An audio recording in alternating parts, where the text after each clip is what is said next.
Josh does a fabulous job covering the features and the benefits of this system. The Wolfbox 900 rear view mirror, camera mirror that I put in, and I just had it put in yesterday, and it's interesting. One of the things about the Grenadier that I feel is a shortcoming is that they didn't include any kind of good visibility out of the back of the car. I'll link to that video below.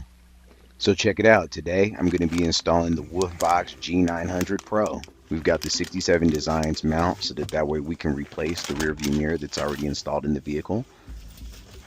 You're just going to have to remove this little piece right here, which is essentially a trim cover for the front-facing safety camera system.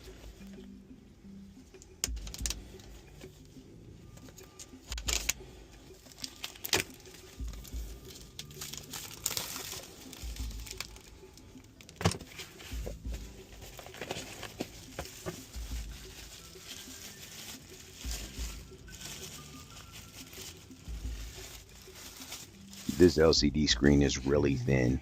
It's as thin as a standard rear view mirror, even though it's packed with a ton of different features. Easy, GPS.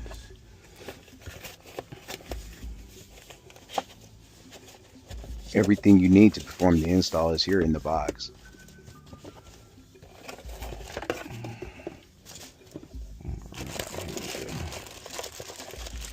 Here's what we got. 1, 2, 3 bags with wires in the camera system. You've got the manuals, some different mounting hardware. Yeah, it seems like everything's here. The included installation instructions indicate the tie-in would be necessary to the rear tail light. However, not for this application because the Grenadier has a factory reverse camera. I'm going to start off by installing the rear-facing camera.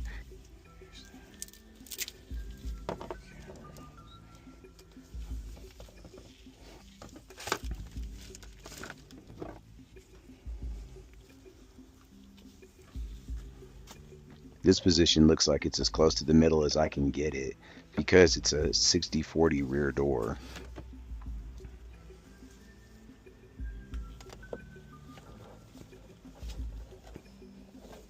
The panel is held on by some ball stud clips, so they're easy to pop off. You can see one right here.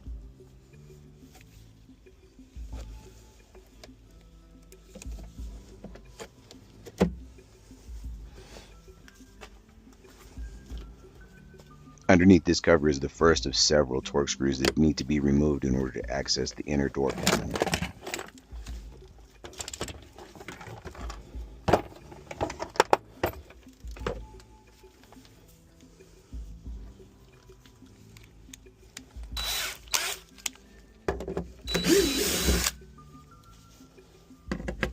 The main difference is the upper one is coarse thread and all these lower ones are fine thread.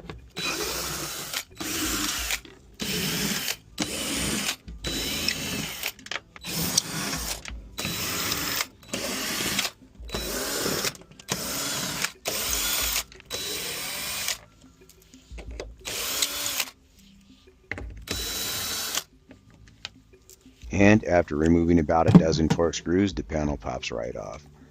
I'm going to go ahead and store this in the back seat.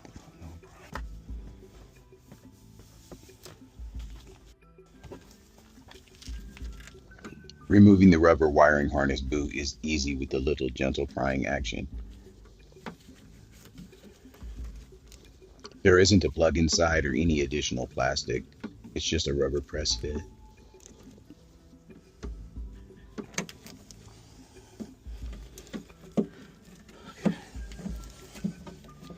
This upper one is the exact same way. A little gentle prying action and it comes right out.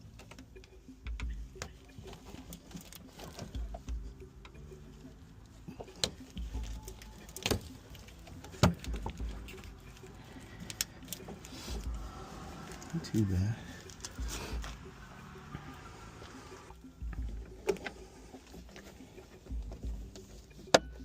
Next, I have to pop this cover off. You could use a tool for this, like a panel popper or a hook tool, but I've discovered over the years the best way to do it is just by touch. You can feel where the clips are and where not to pull so that nothing breaks. Also, in case if you missed another screw or something inside. looks like. It's just a little clip that slides into position. Routing the camera wiring through this boot will take a little bit of effort because it's tight. There's a lot of factory wires already in here. Okay, that's right.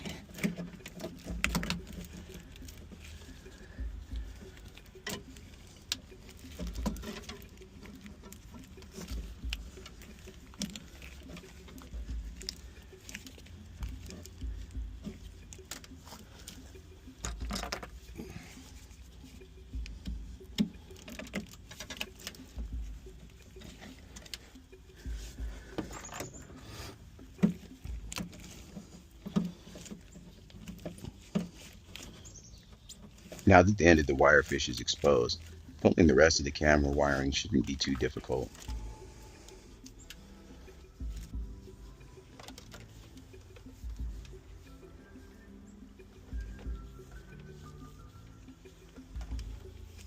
I'll just need a little bit of moisture to help the wire slide.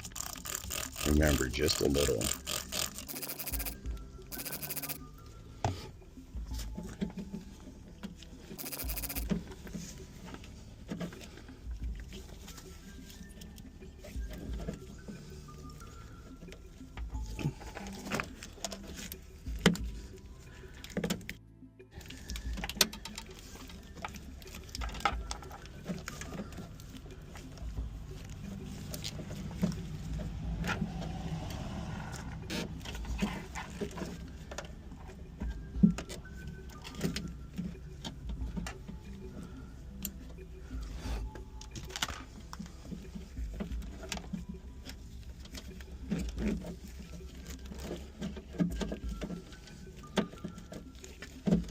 Now it's just a matter of gently but firmly pulling until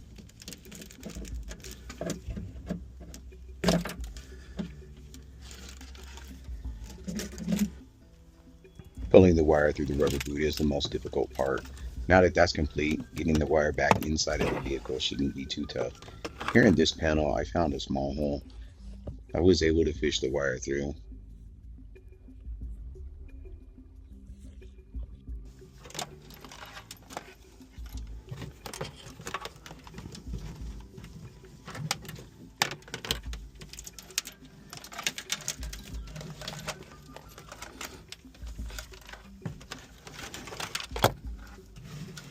This part really is as simple as stretching the wire out and then guiding it through.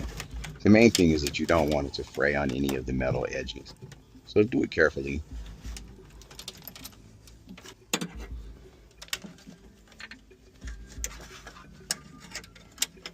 I can use the same wire fish to get the camera back inside of the door as well.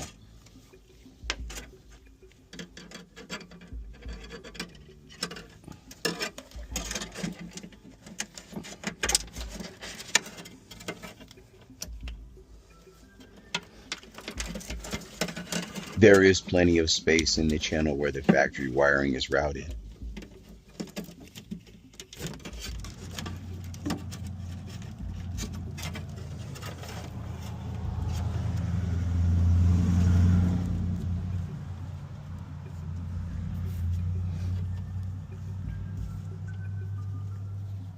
This small grommet is ideal for passing the camera wire from inside of the door to the upper corner where the camera will be mounted.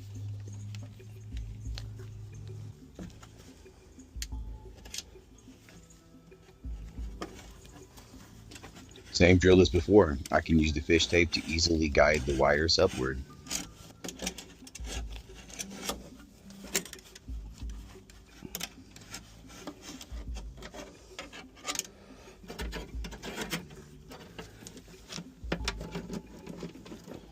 Since there really is plenty of space in the channel provided for the factory wiring, I'll directly follow its path to ensure that the wiring is free from pinch points.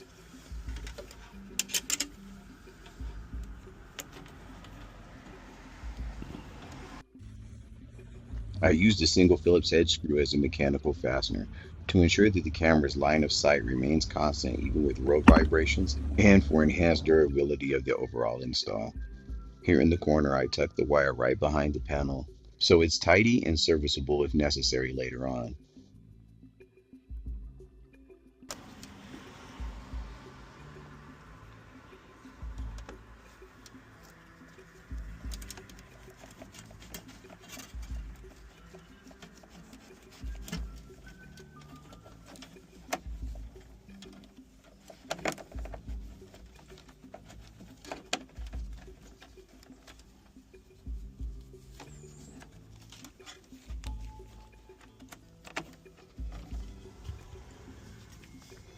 To remove the front-facing camera cover, I'll use the tool provided in the Wolfbox installation kit.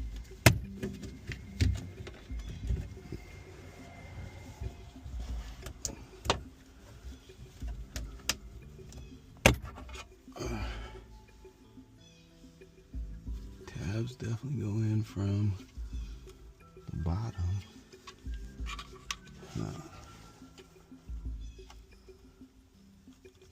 The factory mirror doesn't have any wiring and can be easily popped out of its ball socket like so. 67 Designs has developed an adapter to make the Wolfbox mirror a direct replacement for the factory mirror. The process is as simple as removing the rubber feet that cover the screw holes, removing the screws, and then reusing that hardware to reattach the 67 Designs mounting bracket to the back of the Wolfbox.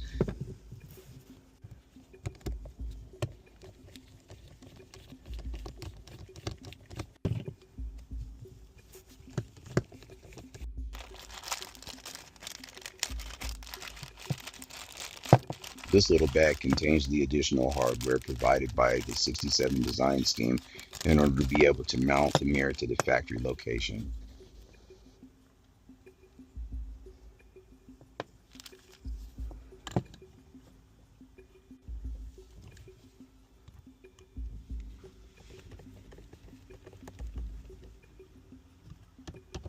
It definitely works.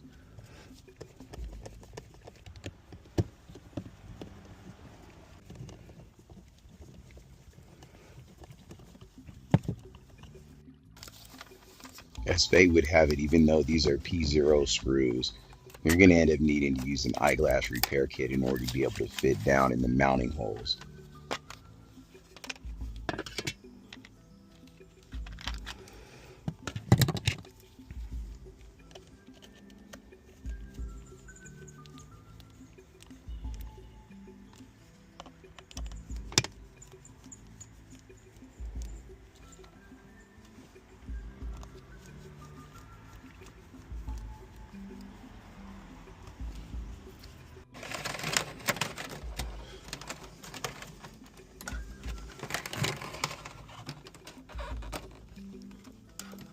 Routing the remaining camera wiring to the front of the vehicle is a breeze, since these panels use clips as mounting hardware, and the wiring can be tucked into the headliner in most instances.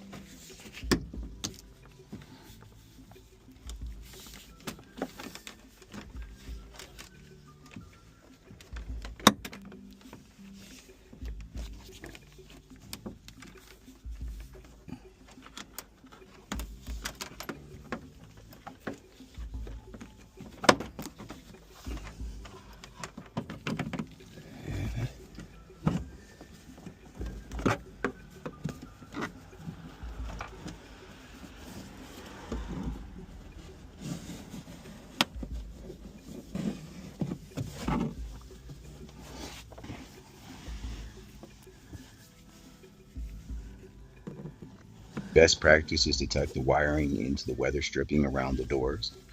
It will securely hold the wire and allow you access to it if you ever need to take it back out.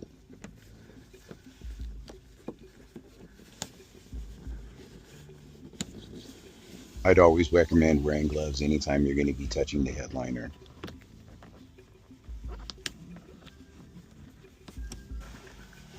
Same drill with the B-pillar.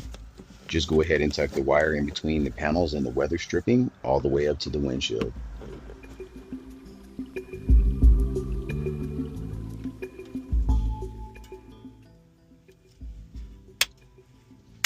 Now I'm ready for electrical termination to provide power and GPS to the G900. So it looks like blue with red. It's going to be our guy.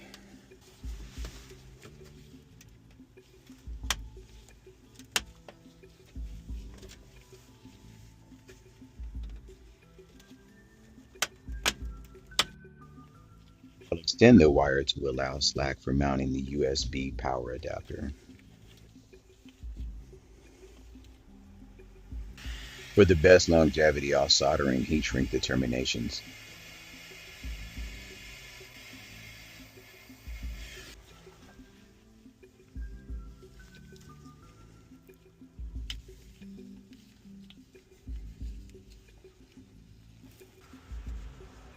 I use marine grade heat shrink tubing since it has hot glue and provides a watertight termination.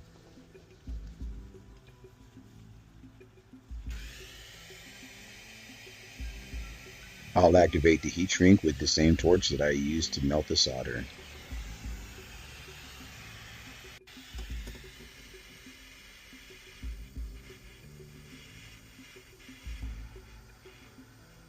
Once the solder has flown completely into the wiring, slide the heat shrink tubing down to cover the joint and make sure that the connection is solid.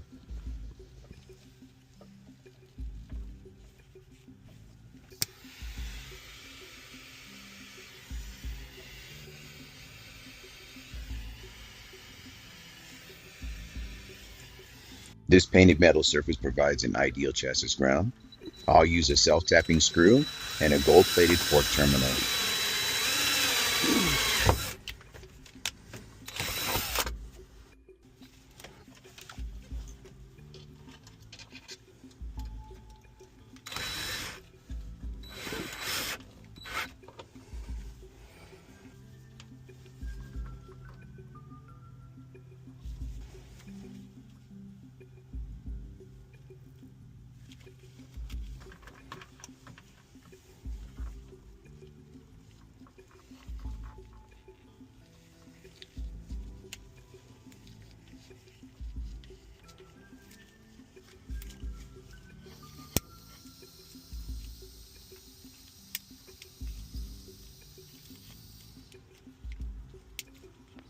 Now I'm going to go ahead and add solder to the ground terminal.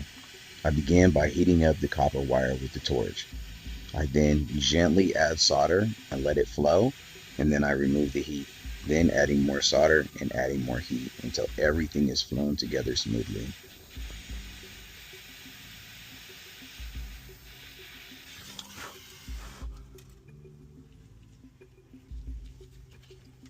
After that cools a few seconds, go ahead and slide the heat shrink up and into place. No problem. And now it's just rinse and repeat with the torch to bond the heat shrink.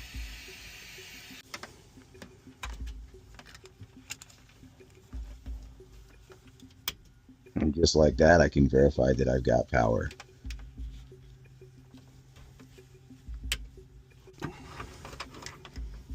I'm honestly thinking this would be a great place.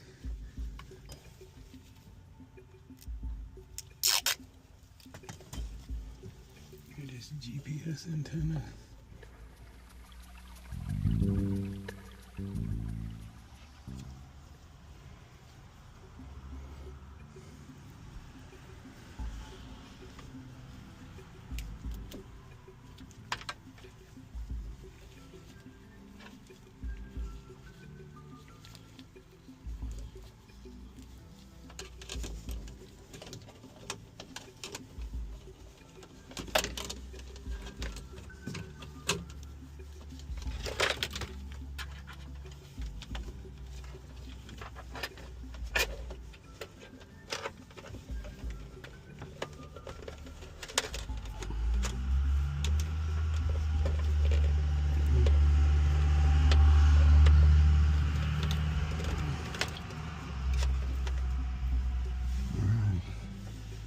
Price lapper.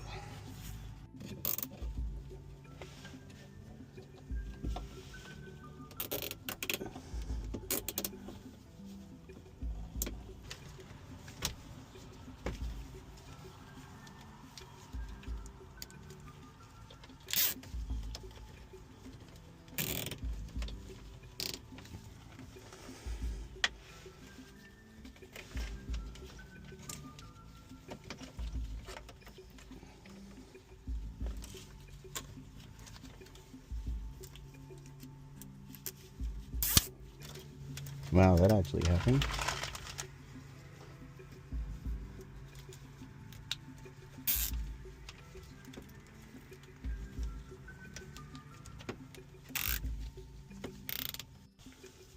So, tie down one. Tie down on the mouse.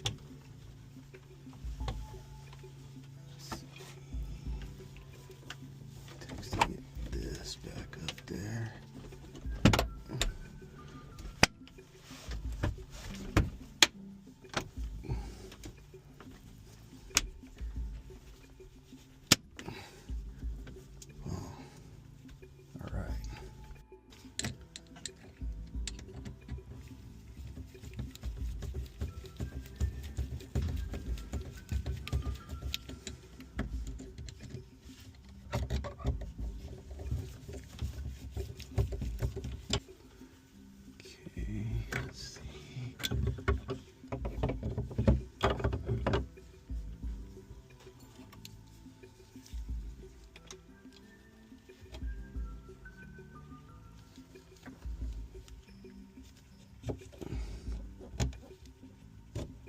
there.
Points the camera up and down, and so I guess you want it to look just like a rear view mirror. That looks a little more natural. And then this side has the brightness adjustment, and then this is actually a full-on dash cam. The front is like a 4K camera. Hopefully you can see this mount for a third-party aftermarket solution. So as you can see, it shows you the front and the back camera. It reverses their order.